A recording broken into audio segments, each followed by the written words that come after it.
அநாதி தேவனாகிய இயேசு கிறிஸ்துவின் இனிய நாமத்தினாலே உங்கள் அனைவரையும் வாழ்த்துகிறேன். இன்று கிறிஸ்தவர்களாகிய நாம் கர்த்தருடைய பண்டிகைகளை கொண்டாட வேண்டுமா என்று வேத வசனங்களிலிருந்து நாம் தியானிக்கலாம். சகரியா புத்தகம் 14ஆம் அதிகாரம் 16-18 வசனங்களை உங்களுக்காக நான் வாசிக்கிறேன். பின்பு எருசலேமுக்கு விரோதமாக வந்திருந்த எல்லா ஜாதிகளிலும் மீதியான யாவரும் சேனைகளின் கர்த்தராகிய ராஜாவை தொழுது கொள்ளும் படிக்கும் கூடார பண்டிகையை ஆசரிக்கும் படிக்கும் வருஷா வருஷம் வருவார்கள். அப்பொழுது பூமியின் வம்சங்களில் சேனைகளின் கர்த்தராகிய ராஜாவை தொழுது கொள்ள எருசலேமுக்கு வராதவர்கள் எவர்களோ அவர்கள் மேல் மழை வருஷிப்பதில்லை.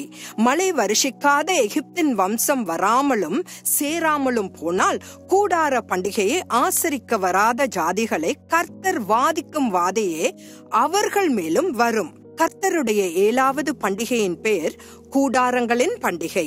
வேதாகமத்தில் எல்லா மக்களும், அதாவது யூதர்களும் புறஜாதியினரும் கர்த்தருடைய பண்டிகையை ஆசரிக்க வேண்டும் என்று தேவன் விரும்பினார். இயேசு கிறிஸ்து பூமியில் இருந்த போது கர்த்தருடைய அனைத்து பண்டிகைகளையும் ஆசரித்தார் என்பது உங்களுக்கு தெரியுமா?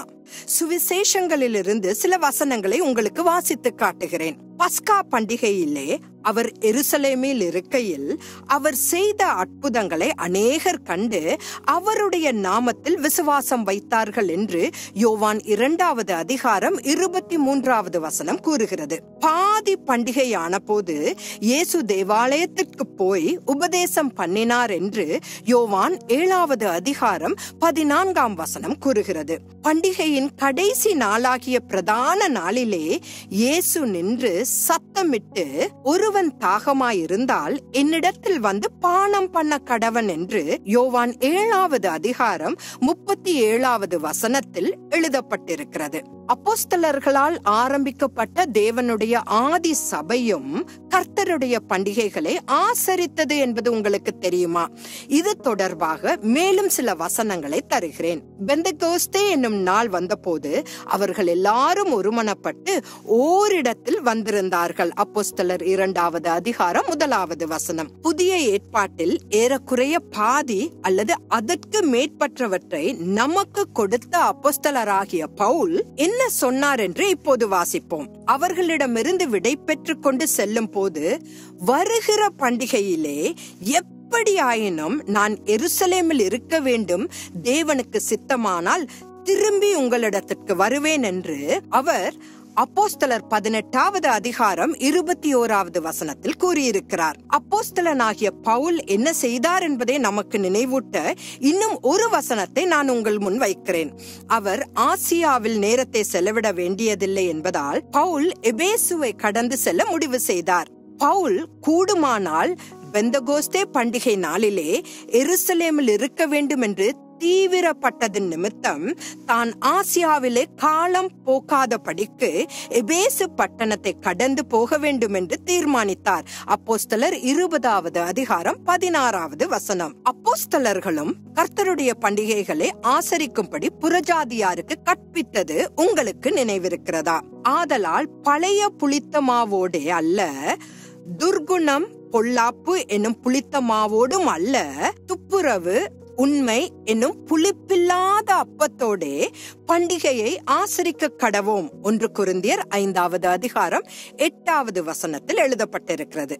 அடுத்த கேள்வி, கர்த்தருடைய பண்டிகைகளை கொண்டாடுவதிலிருந்து விலகி இருக்க இயேசு எப்போதாவது நமக்கு அனுமதி அளித்தாரா? தயவு செய்து இயேசு சொல்வதை கேளுங்கள். நீங்கள் தேவனுடைய கட்டளையை தள்ளிவிட்டு மனுஷருடைய பாரம்பரியத்தை கை கொண்டு வருகிறீர்கள் என்றார். இயேசு கிறிஸ்து இதை 2000 ஆண்டுகளுக்கு முன்பே பேசினார். இன்றைய நிலவரப்படி நம்முடைய பாரம்பரியத்தை கைக்கொள்வதற்காக தேவனுடைய கட்டளைகளை நிராகரிக்க ஒரு சிறந்த வழி நமக்கு இருக்கிறது என்பதை அவர் நமக்கு நினைவூட்டுகிறார். மாற்கு 7வது அதிகாரம் 8-9 வசனங்கள். இயேசு கிறிஸ்துவையும் அவருடைய போதனைகளையும் அப்போஸ்தலர்களின் போதனைகளையும் பின்பற்ற விரும்புவோர் கர்த்தருடைய பண்டிகைகளை இந்த நாட்களிலும் கடைபிடிக்க வேண்டும் என்று எதிர்பார்க்கப்படுகிறது.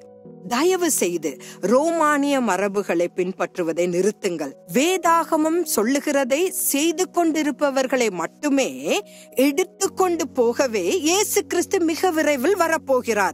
மனித மரபுகளை அல்லது மனித பாரம்பரியங்களை கடைபிடிப்பவர்களை அல்ல. சற்றே சிந்தியுங்கள். நாளை சந்திக்கலாம். ஆமேன்.